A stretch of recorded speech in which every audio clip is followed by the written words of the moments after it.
परमपूज्य डॉक्टर बाबासाहेब आंबेडकर यांनी अनेक विचारवंतांना आपल्या ज्ञानाच्या जोरावर मार्गदर्शनाचे धडे दिले। म्हणूनच त्यांना ज्ञानाचा महामेरू म्हटले जाते।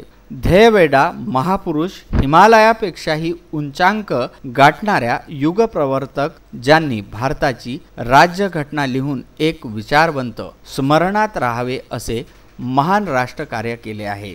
14 एप्रिल 2020 रोजी कुरुमच्या प्राथमिक आरोग्य केंद्रात डॉक्टर बाबासाहेब आंबेडकर यांची 129वी जयंती कोरोना या आजाराच्या पार्श्वभूमीवर अत्यंत साध्या पद्धतीने साजरी केली।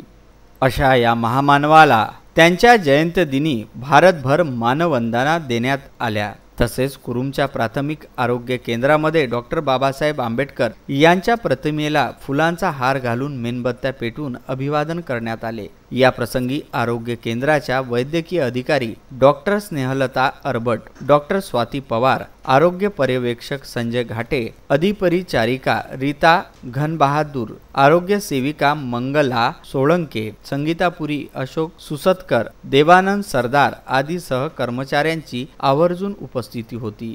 भारतीय घटनेचे शिल्पकार महामानव डॉक्टर बाबासाहेब आंबेडकर यांची 129वी जयंती प्राथमिक आरोग्य केंद्र कुरुम येथे साजरी करण्यात आली। या मानवाला अभिवादन करतो।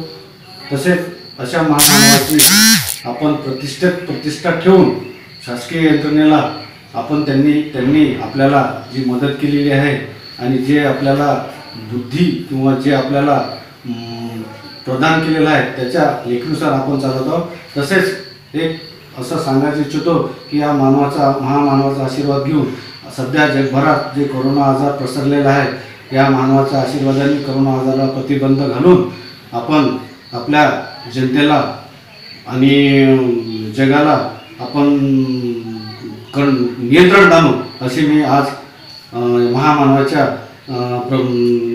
नतमस्तक होऊन त्यांच्या चरणी आशीर्वाद देतो। आज दिनांक 14 एप्रिल रोजी डॉक्टर बाबासाहेब आंबेडकर यांची 129वी जयंती प्राथमिक आरोग्य केंद्रात साजरी करण्यात आली। भारतीय घटनेचे शिल्पकार डॉक्टर बाबासाहेब आंबेडकर यांच्या लेखणीनुसार भारत देशात संपूर्ण शासकीय यंत्रणा तसेच बहुजनांना जीवन जगण्याचा हक्क प्रदान करण्यात आला।